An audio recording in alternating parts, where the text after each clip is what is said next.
السلام علیکم ورحمۃ اللہ وبرکاتہ۔ امید کرتا ہوں آپ سب لوگ خیریت سے ہوں گے۔ بارک اللہ فیکم۔ آج ہمارے ساتھ موجود ہیں شیخ ریاست حسین شاہ صاحب حافظہ اللہ تعالی۔ شیخ کیسے ہیں آپ؟ شکر اللہ کا، آپ سنائیں؟ ٹھیک شیخ ٹھاک الحمدللہ، آپ سنائیں سب خیریت ہے؟ الحمدللہ۔ آج کل ہم بہت سی شیخ صاحب خبریں سنتے ہیں جس میں آئے دن ہمیں یہ موت کی خبر ملتی ہے کہ فلاں شخص کا انتقال ہو گیا، اور یہ سلسلہ بہت تیزی سے بڑھ رہا ہے، اور اس میں کوئی ایج کی ڈسٹنکشن نہیں ہے کسی قسم کی۔ ہم پہلے سنتے تھے جی فلاں بزرگ فوت ہو گئے، فلاں کسی کے دادا نانا، لیکن آج کل بچوں کی بہت خبریں آ رہی ہیں، لڑکوں کی، ینگ لڑکیوں کی، نوجوانوں کی بہت خبریں آ رہی ہیں۔ اور وجہ کیا پتہ چلتی ہے جی؟ کارڈیک اریسٹ، کہ چلتے چلتے دل بند ہو گیا۔ تو آپ اس بارے میں کیا کہنا چاہیں گے؟ الحمدللہ والصلاۃ والسلام علی رسول اللہ، اما بعد۔ دیکھیں، موت ایک ایسی حقیقت ہے کہ جس کا کوئی شخص بھی انکار نہیں کر سکتا، اور اس کا کوئی وقت اس اعتبار سے مقرر نہیں ہے کہ کوئی بوڑھا ہوگا تو تب موت آئے گی، کوئی بڑھاپے کی عمر کو پہنچے گا تو تب موت آئے گی۔ جب اس کا وقت آتا ہے جی تو کسی کو بچپن میں لے جاتی ہے، کسی کو نوجوانی میں، کسی کو جوانی میں، اور بہت کم لوگ ہیں جو بڑھاپے تک پہنچتے ہیں۔ آپ دیکھیں کہ بوڑھے لوگوں کی تعداد معاشرے میں کم ہے، کم ہوتی جا رہی جس کا مطلب یہ ہے کہ بوڑھے ہونے تک تو کم لوگ زندہ رہتے ہیں، زیادہ تر لوگ تو اس سے پہلے ہی دنیا سے رخصت ہو جاتے ہیں۔ اور یہ اللہ تعالیٰ کے ایک بڑا خوبصورت نظام بھی ہے۔ آپ دیکھیں، اگر انسان آدم علیہ السلام سے آج تک پیدا ہی ہوتے رہتے اور فوتگی والی بات نہ ہوتی تو زمین انسانوں سے بھری ہوتی اور انسان کی کوئی ویلیو اور قدر نہ ہوتی۔ اللہ اکبر۔ آج انسان کی اگر قدر ہے نا تو شاید اسی وجہ سے ہے کہ یہ انسان ہمیشہ رہنے کے لیے اس دنیا میں نہیں آیا۔ آج تو کوئی 100 سال کو پہنچ جائے تو اس کی اولاد اسے برداشت نہیں کرتی، اس کے گھر والے اسے برداشت نہیں کرتے کہ اس کی کھانسی ہمیں تنگ کرتی ہے، اس کی بیماری ہمیں تنگ کرتی ہے۔ اگر آدم علیہ السلام سے لے کر ابھی تک انسان آتے ہی رہتے، زمینیں نہ سنبھالتی، فوتگی والا کوئی سلسلہ نہ ہوتا، تو پھر ذرا تصور کریں کہ انسانوں میں کیا افراتفری ہوتی اور کیسے معاملات ہوتے، اور ریسورسز کیسے مینیج ہوتے ہیں۔ جی بالکل۔ جی جی، اللہ اکبر۔ تو اللہ تعالیٰ نے جس بھی نفس کو پیدا فرمایا ہے اس نفس نے موت کا ذائقہ چکھنا ہے۔ قرآن مجید میں اللہ تعالیٰ فرماتے ہیں لِكُلِّ أُمَّةٍ أَجَلٌ، کہ ہر ایک کا وقت مقرر ہے۔ اِذَا جَاءَ أَجَلُهُمْ لَا يَسْتَأْخِرُونَ سَاعَةً وَلَا يَسْتَقْدِمُونَ، جب وہ وقت آ جاتا ہے تو پھر اس سے ایک لمحہ تاخیر بھی نہیں ہوتی اور ایک لمحہ پہلے بھی وہ نہیں آتا۔ اور اسی طرح اللہ تعالیٰ نے یہ بھی فرمایا كُلُّ نَفْسٍ ذَائِقَةُ الْمَوْتِ، کہ ہر نفس نے موت کا ذائقہ چکھنا ہے، ہر ایک نے اس دنیا سے رخصت ہو جانا ہے۔ کسی کا مال اسے موت سے نہیں بچا سکتا، کسی کا عہدہ اور منصب نہیں بچا سکتا، کسی کی حسن اور خوبصورتی اور حسن و جمال وہ اسے موت سے نہیں بچا سکتی، کسی کی غربت پہ موت کو ترس نہیں آتا، کسی کی چھوٹی چھوٹی اولاد ہو تو اس پہ ترس نہیں آتا موت کو کہ اس کے بچے کیسے پلیں گے اور ان کا کیا بنے گا۔ یہ موت ایسی چیز ہے، ایک ایسی اٹل حقیقت ہے کہ جب آ جاتی ہے تو پھر اس نے پورے ہو کے ہی رہنا۔ اللہ اکبر۔ اور اس سے بچا بھی نہیں جا سکتا، نہ اس سے بالکل بچا نہیں جا سکتا، اس سے بھاگا نہیں جا سکتا۔ اللہ تعالیٰ قرآن مجید میں فرماتے ہیں قُلْ إِنَّ الْمَوْتَ الَّذِي تَفِرُّونَ مِنْهُ فَإِنَّهُ مُلَاقِيكُمْ، کہہ دیجئے کہ وہ موت جس سے تم بھاگنا چاہتے ہو، راہ فرار اختیار کرنا چاہتے ہو، تو اس سے بھاگ نہیں سکتے۔ کہاں جائیں گے بھاگ کے؟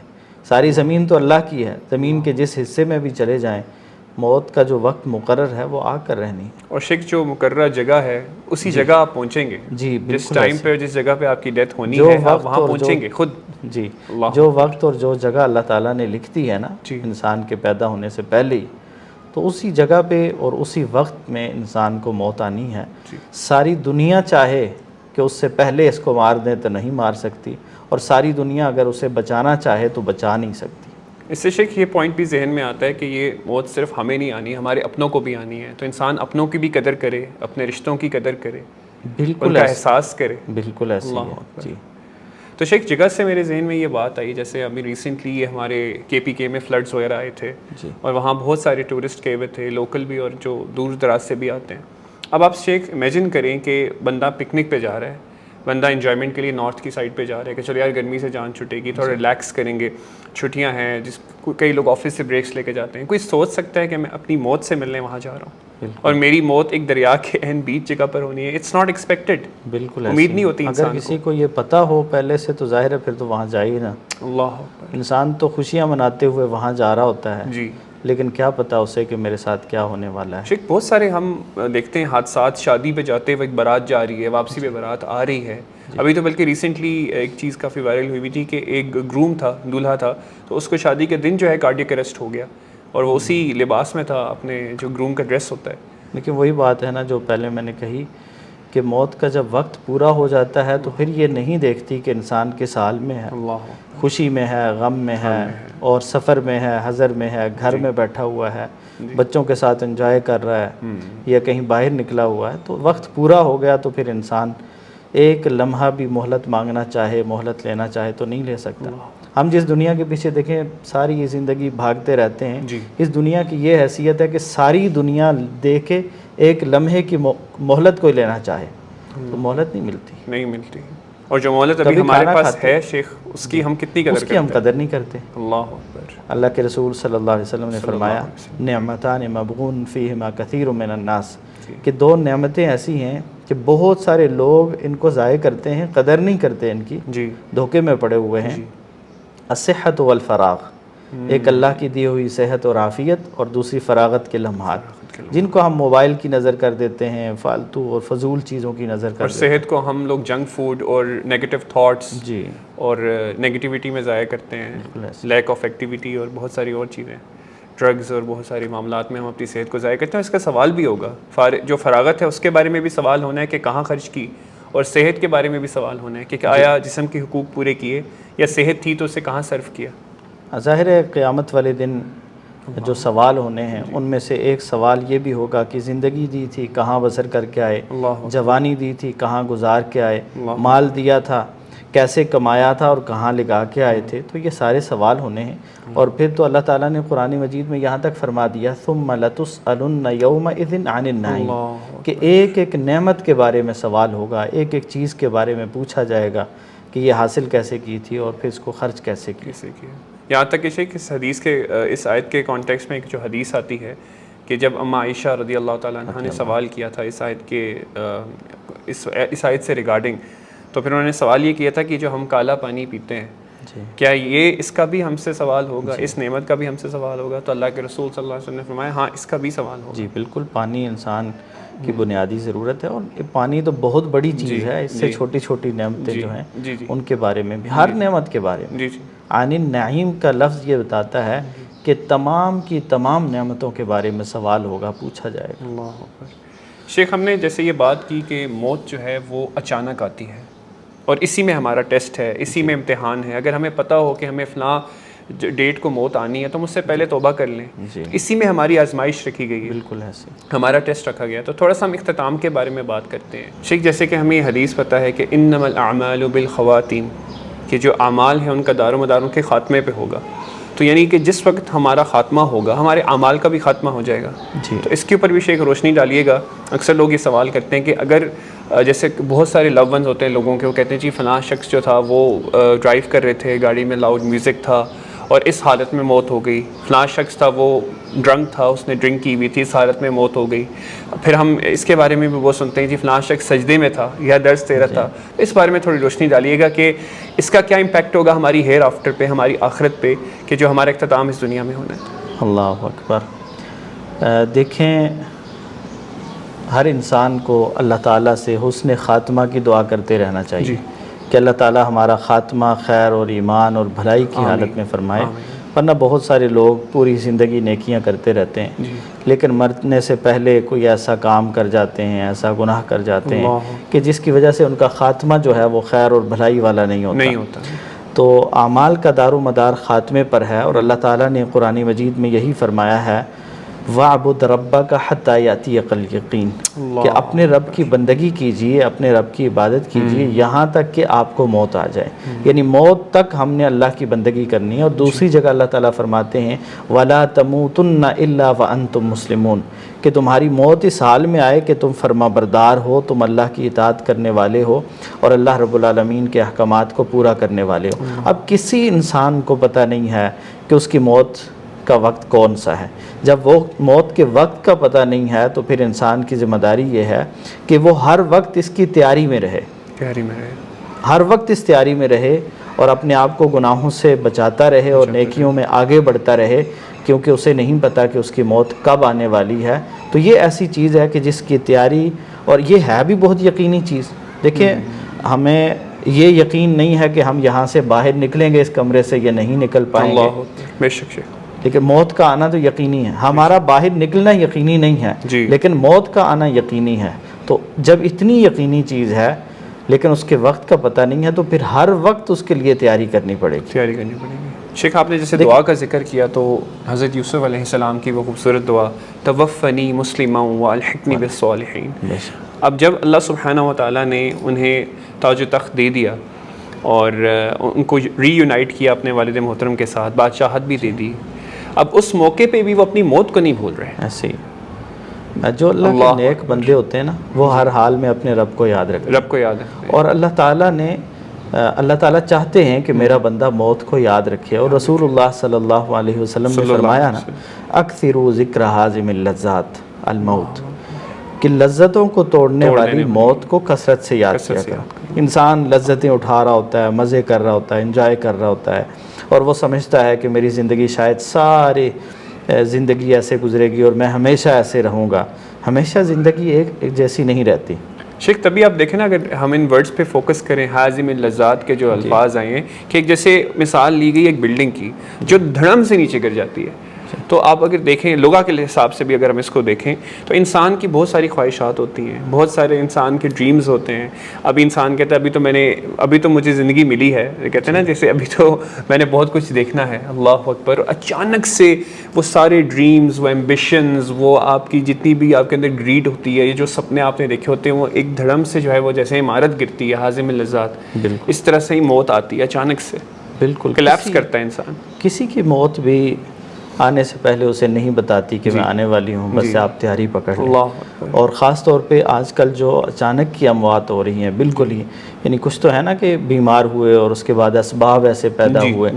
آج کل جس طرح حادثاتی اموات ہیں اور بہت کثرت کے ساتھ ہیں، یہ اللہ کے رسول صلی اللہ علیہ وسلم اس طرح کی موت سے اللہ کی پناہ مانگا کرتے تھے۔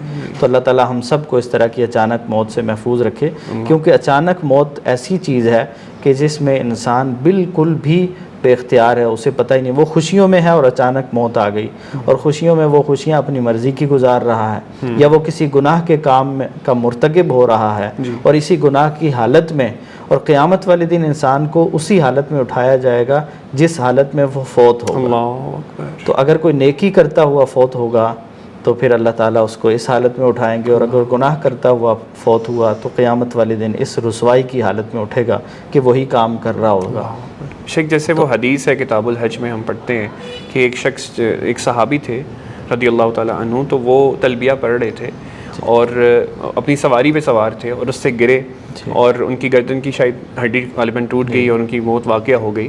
تو ان کے بارے میں جیسے اللہ کے رسول صلی اللہ علیہ وسلم نے بتایا کہ یہ تلبیہ پڑھتے ہوئے ہی اٹھیں گے، قیامت والے دن اسی حال میں اٹھیں گے۔ اور پھر آپ نے یہ بھی فرمایا کہ ان کو اسی احرام کے لباس میں دفن کر دیا جائے، ان کے سر کو نہ ڈھانپا جائے۔ اللہ شیخ آپ امیجن کریں کہ یہ تو وہ تو صحابی تھے اور ذوالحجہ کے دن ہے، حج کا ماحول ہے، آپ صلی اللہ علیہ وسلم کی صحبت مبارک ہے۔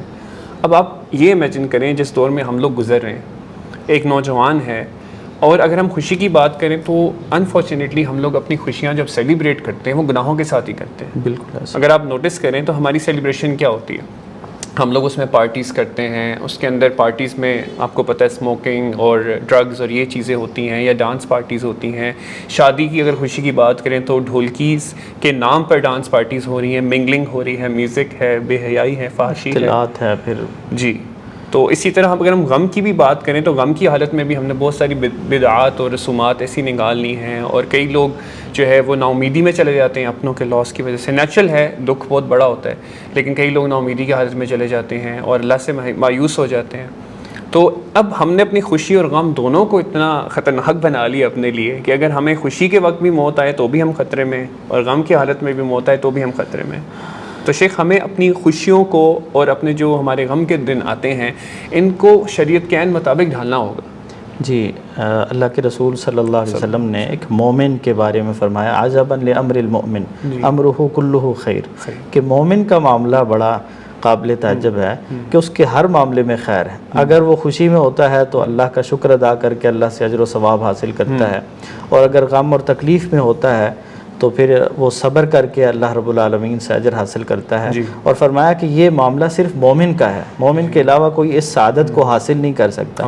تو ہمارے ایمان اتنے کمزور ہیں.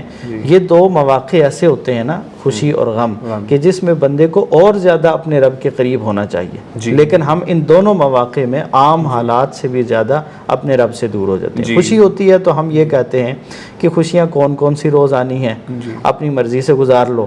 غم ہو تو پھر ہم کہتے ہیں نہیں جی میں تو غم کی حالت میں ہوں، تو میں تو یہ کام نہیں کر سکتا، یہ شریعت کی پابندی تو وہ کریں کہ جو نارمل حالات میں ہیں. میں تو غم میں ہوں، میرا تو والد دنیا سے چلا گیا، میرا تو بیٹا چلا گیا، میرا تو بھائی چلا گیا.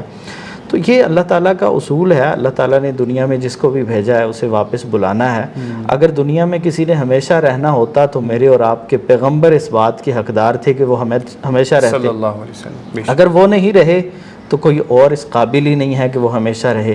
الموت قدح کل نفس شاربها، کہ موت ایک ایسا پیالہ ہے کہ جس کو ہر نفس پینے والا ہے. والقبر باب کل نفس داخل، اور قبر ایک ایسا دروازہ ہے کہ جس سے ہر ایک نے داخل ہونا ہے.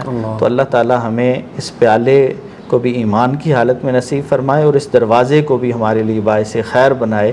نہیں تو اگر گناہ کرتے ہوئے چلے گئے تو قبر بھی عذاب ہی ہے، اور آخرت میں بھی پھر عذاب اور سزائیں، اور اللہ رب العالمین کی طرف سے جو سزائیں بتائی گئی ہیں وہی ہیں. اللہ ہمیں ان ساری تکلیفوں سے محفوظ رکھے. آمین. شیخ صاحب ہم شیطان کے دھوکے کی بات کرتے ہیں. شیطان انسان کو بہت سارے دھوکے دیتا ہے، قرآن بھی ان کا ذکر کرتا ہے، جیسے کہ فقر کے اندیشے دیتا ہے، فحاشی کی طرف بلاتا ہے، جیسے میاں بیوی میں فساد ڈلواتا ہے. بہت ساری چیزیں ہم دیکھتے ہیں. تو ایک اس کا یہ بھی بہت بڑا ویپن ہے کہ جس کو ہم کہتے ہیں نا ڈیلے کرنا، ٹھیک ہے نا، مطلب انسان کے اندر یہ تصور پیدا کرنا کہ بھائی ابھی بہت ٹائم ہے. جی جی اللہ ہوگا. تو ابھی ہمیں اور کتنا ہم آنکھوں سے مشاہدہ کرنا پڑے گا ہمیں، یا کتنا اور ہمیں ٹائم چاہیے یہ ریلائز کرنے کے لیے کہ موت کسی بھی لمحے ہمارا دروازہ کھٹکھٹا سکتی ہے. کہتے ہیں نا کفا بالموت واعظا، کہ موت ایسا واعظ ہے، ایسا نصیحت کرنے والا ہے جو کافی ہے. ہم روزانہ اپنی آنکھوں کے سامنے کتنے جنازے دیکھتے ہیں، کتنے لوگوں کو اس دنیا سے رخصت ہوتا دیکھتے ہیں، اور جو ہم سے کم عمر ہوتے ہیں اور ہم سے زیادہ طاقتور ہوتے ہیں، ہم انہیں بھی دنیا سے جاتے ہوئے دیکھتے ہیں، لیکن پھر بھی ہم یہ خیال کر بیٹھتے ہیں کہ شاید وہ گیا ہے، ہماری باری ابھی نہیں آئی. کس کو پتہ ہے کہ اس کی باری کب ہے اور اس نے کب چلے جانا ہے. کتنی ہم دنیا کے پیچھے بھاگتے ہیں اور موت سے غافل ہیں. اور ہم تو دوسروں کی موت سے بھی نصیحت حاصل نہیں کرتے، کسی کی باتوں سے یا واعظ سے نصیحت حاصل کرنا تو دور کی بات ہے. اور اللہ تعالیٰ نے اس طرح کی کیفیات والے انسانوں سے قرآن مجید میں سوال کیا، یا ایھا الانسان ما غرک بربک الکریم، کہ انسان تجھے تیرے کریم رب سے کس چیز نے دھوکے میں ڈال دیا. ہم دھوکے میں پڑے ہوئے ہیں. ہم دنیا کے پیچھے بھاگتے ہیں، رب کی ملاقات کی کوئی پرواہ ہی نہیں ہے، رب سے دور ہیں، غافل ہیں. تو اللہ تعالیٰ کہتے ہیں کہ کس چیز نے دھوکے میں ڈالا. اور پھر دوسری جگہ اللہ تعالیٰ نے خود جواب بھی دیا ہے، بل تؤثرون الحیات الدنیا، فرمایا کہ تم دنیا کی زندگی کو ترجیح دیتے ہو، اس لیے دنیا کے پیچھے بھاگتے ہو. والآخرۃ خیر وابقیٰ، حالانکہ آخرت کی زندگی تمہارے لیے بہترین بھی ہے اور باقی رہنے والی بھی ہے. دنیا کی زندگی ہے تو عارضی ہے. اگر ساری دنیا بھی کسی کو مل جائے تو کیا کسی نے قبر میں اپنے ساتھ کوئی خزانے دفن کروائے ہیں، یا کسی کے کفن کے اوپر جیبیں لگی ہوئی ہیں، اس کے ATM کارڈز اس کے ساتھ دفن کیے جاتے ہیں. شیخ بلکہ وہ حدیث بھی ہے نا، کام تو وہی آتا ہے کہ جب انسان قبرستان میت جاتی ہے اس کے ساتھ 3 چیزیں ساتھ جاتی ہیں، اس کے اہل و عیال جاتے ہیں، اس کے مال جاتا ہے، اور اس کے جو اعمال ہیں وہ جاتے ہیں.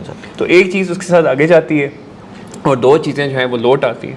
تو مال اور اہل و عیال تو واپس آ جائیں گے آپ کو دفنا کر، تنہا چھوڑ کر اس قبر میں۔ آج کل تو آپ یہ سمجھیں کہ مال بھی نہیں جاتا، بس اہل و عیال ہی جاتے ہیں اور قبر تک چھوڑ کے آتے ہیں۔ مال کیا، ایک تو کفن ہے اور اس کے بعد وہ چارپائی ہے، وہ بھی کہیں مسجد سے لے کے جاتے ہیں یا کسی جگہ سے لے کے جاتے ہیں، یا آپ کی اگر فیورٹ گاڑی گئی بھی ہے ساتھ تو وہ اب اس کو کوئی اور چلا کر گیا ہے اور کوئی اور ہی چلا کر واپس لائے گا، اور اس کے بعد کسی اور کی ملکیت ہے۔ جی، تو وہ نہ مال اس کے ساتھ جاتا ہے اور نہ ہی انسان کی عزت اور عہدے اور منصب اور یہ ساری چیزیں۔ انسان نا ظلم و ستم کا شکار ہو جاتا ہے، ظالم بن جاتا ہے، جابر بن جاتا ہے، اس وجہ سے کہ میرے پاس مال ہے، اس وجہ سے کہ میرے پاس عہدہ ہے، اس وجہ سے کہ آج میری بات سنی جاتی ہے۔ کل جب قبر میں چلا گیا تو وہاں یہ عہدے منصب یہ چیزیں تو کام نہیں آئیں گی۔ وہاں تو کوئی ملک کا صدر بھی ہوا تو اس کے ساتھ وہی ہونا ہے جو ایک عام انسان کے ساتھ ہوتا ہے۔ تو ہمیں رب کے سامنے پیشی اور پھر قبر کی تنہائیوں کو ہمیشہ یاد رکھنا چاہیے اور قبرستان جانا چاہیے۔ اللہ کے رسول صلی اللہ علیہ وسلم نے فرمایا کنت نہیتکم عن زیارت القبور، شروع میں اللہ کے رسول نے قبرستان جانے سے روکا تھا کیونکہ جب لیکن بعد میں اللہ کے رسول صلی اللہ علیہ وسلم نے فرمایا فزوروها فإنها تذکر الآخرہ، کہ تم قبرستان کی زیارت کیا کرو، قبریں دیکھا کرو جا کے، یہ آخرت یاد دلاتی ہیں۔ تو جا کے وہاں انسان ٹوٹی پھوٹی قبریں دیکھے نا، اور وہاں ہڈیاں پڑی ہوئی، کھوپڑیاں پڑی ہوئی، اور ہر سائز کی، اور ہر سائز کی، تاکہ پتہ چلے کہ موت جو ہے وہ ٹین ایج میں بھی آ سکتی ہے، 20s میں بھی آ سکتی ہے، بچپن میں بھی آ سکتی ہے۔ بلکہ آج کل ہمارے افسوس تو یہ ہے کہ قبرستانوں کو اتنا مزین کر دیا گیا ہے اور وہاں تو اتنے خوبصورت بنائے گئے ہیں اور ایسے سنگ مرمر لگائے گئے ہیں کہ وہاں دیکھنے والے کیا آخرت کو یاد کریں گے، وہ تو دنیا میں کھو جاتے ہیں۔ لیکن جو شریعت کے مطابق قبریں ہوتی ہیں، جو کچی قبریں جو کچھ عرصے کے بعد جب ٹوٹ جاتی ہیں تو ہڈیاں بھی اندر سے نظر آتی ہیں، تو وہاں پہ جب انسان جاتا ہے نا، پھر حقیقت میں اسے یاد آتا ہے کہ یہ موت ایسی چیز ہے کہ کل میں نے بھی یہاں پہ آنا ہے اور کل میرے ساتھ بھی یہی ہونا ہے۔ آج تو میں اپنے جسم پہ مٹی اور دھول نہیں لگنے دیتا نا، کل مجھے مٹی کے نیچے میرے پیارے مجھے چھوڑ کے جائیں گے، میرا بھائی چھوڑ کے جائے گا، میرے ماں باپ چھوڑ کے جائیں گے، میرے رشتہ دار، میرے دوست احباب مجھے یہاں مٹی کے نیچے دفن کر کے جائیں گے اور کوئی پوچھنے والا بھی بلکہ وہ جو ثواب لینے کے لیے لوگوں کی کوشش ہوتی ہے کہ میں بھی مٹی ڈالوں، ثواب ملتا ہے، ثواب لینے کی نیت سے لوگ آگے بڑھتے ہیں، مٹی ڈالنے کے لیے ہٹانا پڑتا ہے کہ دوسروں کو بھی موقع دیں۔ بالکل، اللہ اکبر۔ تو اس دنیا کی خاطر انسان رب کو بھلا دیتا ہے، آخرت کو بھلا دیتا ہے، موت سے غافل ہو جاتا ہے۔ تو موت کو ہمیشہ یاد رکھنا چاہیے۔ موت کو یاد رکھنے کا مطلب یہ ہے کہ جب انسان موت کو یاد رکھتا ہے نا تو اس کو آخرت یاد رہتی ہے اور آخرت کی وہ تیاری کرتا ہے۔ اللہ اکبر۔ میں یہاں پہ ایک اسپیشل ریکویسٹ کرنا چاہتا ہوں، جو جتنے بھی میرے بھائی دوست مجھے سن رہے ہیں، کہ جس فیملی کے نام پر آج آپ حرام کھا رہے ہیں، جس فیملی کے نام پہ آج آپ سود لے رہے ہیں، دوسروں کا حق مار رہے ہیں، دوسروں کی وراثت پہ جو ہے قبضہ کر کے بیٹھے ہوئے ہیں، جس فیملی کے لیے، جن بچوں کے نام پہ یوزلی ہم دوسروں کے کندھوں پہ بندوق چلاتے ہیں، اور جنرلی کچھ لوگوں کی ہوتی بھی ہے کہ چلے میرے پیچھے میرے بچوں کے کام آئے گی، تو یاد رکھیں اگر آپ ان کے لیے حرام کما کے چھوڑ کے جائیں گے تو انہوں نے اس حرام کی ڈسٹریبیوشن پہ لڑنا ہی ہے آپ کے پیچھے۔ پہلے تو بریانیاں کھائیں گے آپ کو دفنا کے، سوری ٹو سے، اور اس کے بعد آپ کی جائیداد پہ لڑیں گے، ایک دوسرے کے گلے کاٹیں گے۔ تو اگر کچھ چھوڑ کر جانا چاہتے ہیں، اچھی تربیت چھوڑ کے جائیں، کوئی لیگیسی چھوڑ کر جائیں، اپنے لیے صدقۃ الجاریہ چھوڑ کر جائیں، تاکہ وہ بھی آپ کو دعائیں دیں کہ ہمارا باپ ہماری تربیت کر کے اس دنیا سے گئے، ہمارے اچھائی اور برائی کی تمیز سکھا کے گئے۔ سو پلیز یہ دل لگانا چھوڑ دیں چھوٹی چھوٹی چیزوں کے لیے۔ شیخ آج کل میں دیکھ رہا ہوں بہت سارے حرام اور یہ ڈوبیس بزنسز ہیں، میں ابھی اس کی ڈیٹیل میں نہیں جانا چاہتا، ہماری آڈینس ماشاءاللہ سب سمجھدار لوگ ہیں، اور وہ چھوٹی چھوٹی ایکسٹرا کک کے لیے، ایکسٹرا منی کے لیے لوگ وہ کر رہے ہیں۔ پورا دن جو جاب کر رہے ہیں وہ بلا شبہ حلال کام کر رہے ہیں، رات کو کچھ ایسے آن لائن کام انہوں نے اور ایسی کچھ ٹریڈنگز اور ایسی چیزوں میں انوالو ہو گئے ہیں جو بہت ڈوبیس ہیں، جسٹ کس لیے کہ میں نے گاڑی کا ماڈل اپ گریڈ کر لوں، جو ہے میں تھوڑا سا اپنا جو گھر ہے وہ 7 مرلہ سے 10 مرلہ پہ شفٹ کروں۔ چھوٹے چھوٹے ککس اور اپ گریڈس کے لیے ہم لوگ اپنی آخرت کو ایٹ رسک کر رہے ہیں۔ اس گھر کو ہم بھول جاتے ہیں کہ جہاں ہمیشہ رہنا ہے، جہاں موت نہیں آنی۔ اللہ اکبر۔ اور پھر آپ ان چیزوں کا ذکر کر رہے تھے تو مجھے یاد آیا کہ اللہ کے رسول صلی اللہ علیہ وسلم نے فرمایا کہ جب انسان فوت ہو جاتا ہے تو اس کے پیچھے 3 چیزیں اس کے کام آتی ہیں جو مرنے کے بعد بھی انسان کو فائدہ دیتی ہیں، باقی تو ساری چیزیں ختم ہو جاتی ہیں۔ ایک صدقہ جاریہ کہ وہ خیر اور بھلائی کا کوئی کام کر کے گیا ہے جو اس کے بعد جاری ہے، تو جب تک وہ جاری رہے گا اور لوگ اس سے فائدہ اٹھاتے رہیں گے اور وہ پھیلتا رہے گا آگے تو اسے ثواب ملتا رہے گا جی.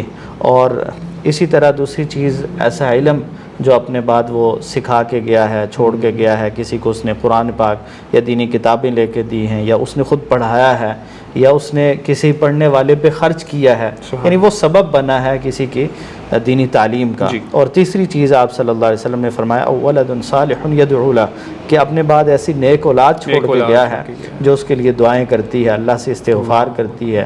اور رسول اللہ صلی اللہ علیہ وسلم نے یہ بھی فرمایا کہ جنت میں اللہ تعالیٰ کچھ لوگوں کے درجات بلند کریں گے، تو وہ کہیں گے اللہ ہمارے پاس تو یہ اعمال تھے نہیں، یہ درجہ ہمارا کیسے بلند ہوا؟ تو اللہ کی طرف سے جواب پتہ ہے کیا ہوگا؟ باستغفار ولدک لک، کہ آپ کی اولاد کی آپ کے لیے استغفار کی وجہ سے. تو اپنے بعد اپنی اولاد کو نیک بنا کے جائیں. ہم عام طور پر یہ فکر کرتے ہیں نا کہ اولاد کے لیے دنیا اچھی چھوڑ کے جائیں، نہیں، دنیا کے لیے اچھی اولاد چھوڑ کے جائیں، اللہ تعالیٰ انہیں بہت کچھ دے دے گا. اور یہاں پر میں ایک چیز اور بھی شیئر کرنا چاہوں گا. اکثر سسٹرز کی طرف سے میسیج آتا ہے، بھائیوں کی طرف سے بھی، کہ جی we have lost a loved one, اور ہمارے لیے ریکور کرنا بہت مشکل ہو رہا ہے. میں انہیں اکثر ایک بات کہتا ہوتا ہوں، شیخ محترم نے یاد دلا دی دوبارہ. آپ کو کس نے کہا ہے کہ آپ ان کے ساتھ ڈسکنیکٹ ہو چکے ہیں؟ ٹھیک ہے، آپ کے اور ان کے درمیان ایک پردہ حائل ہے، وہ ان کا انتقال ہو چکا ہے، وہ اس دنیا سے عالم برزخ میں جا چکے ہیں، ہم ان کو دیکھ نہیں سکتے، سن نہیں سکتے، وہ ہمیں دیکھ اور سن نہیں سکتے، لیکن ہمارا کنیکشن اللہ تعالیٰ نے ان کے ساتھ زندہ رکھا ہے. وہ کنیکشن نیک اعمال کا ہے، وہ کنیکشن جو ہے وہ دعا اور استغفار کے. آپ ان کے لیے استغفار کریں، دعائیں مغفرت کریں، نیک اعمال کریں ان کے بہاف پہ، چیریٹیز کریں، حج کریں، عمرہ کریں، جو جائز طریقے سنت سے ثابت ہیں، مسنون طریقے، ان کے ذریعے ان کے لیے صدقۃ الجاریہ بنے. تو آپ کو جب بھی کوئی اپنے فادر، مدر، کوئی بھی لاسٹ لو ون یاد آتا ہے، آئی نو اٹ، یہ ایک ایسا پین ہے جس کو وہی سمجھ سکتا ہے جو اس سے گزرا ہے. جو اس سے نہیں گزرا وہ نہیں سمجھ سکتا کہ ایک اپنے کو کھونے کا درد کیا ہے. تو آپ ان کے ساتھ کنیکٹڈ ہیں. آپ مت سوچیں کہ اب وہ دنیا سے چلے گئے تو اب آپ ان کے لیے کچھ نہیں کر سکتے. اسپیشلی میں ماں باپ کے کیس میں یہ بات کہنا چاہتا ہوں کہ انہوں نے ہمارے لیے کتنا کچھ کیا ہے، کتنا کچھ کیا، آپ حساب نہیں لگا سکتے. دنیا میں کوئی ایسا کیلکولیٹر نہیں ہے جو کیلکولیٹ کر سکے کہ ہمارے والد نے ہم پہ کتنا خرچ کیا. اب وہ ہماری دعاؤں کے محتاج ہیں، اب وہ ہمارے ان نیک اعمال کے محتاج ہیں جن کی وہ ہمیں ترغیب دیا کرتے تھے. اب ہم وہ نیک اعمال کریں گے، انہیں ڈائریکٹلی اجر ملے گا. اور بہت سارے، تو اسپیشلی میں ایک چیریٹی کی بات کروں گا، چیریٹی تو ڈائریکٹلی آپ ان کے بہاف پہ بھی کر سکتے ہیں. تو اس غم سے باہر نکلیں. یہ شیطان کا یہ بھی ٹریپ ہے، یہ جو PTSD ہے، ٹراما ہے، بہت زیادہ ہے. یہ اس میں شیطان کی بھی کنٹریبیوشن ہے، no doubt the pain is there. لیکن اب شیطان اس پین کو ایکسپلائٹ کرے گا، آپ کو مایوسی کی طرف لے کے جائے گا، ڈپریشن اور انگزائٹی سے. PTSD تو ہم دیکھتے ہیں لوگوں کو میڈیسنس کھانی پڑتی ہیں، کلینکل ٹراما کی طرف لے کے جائے گا.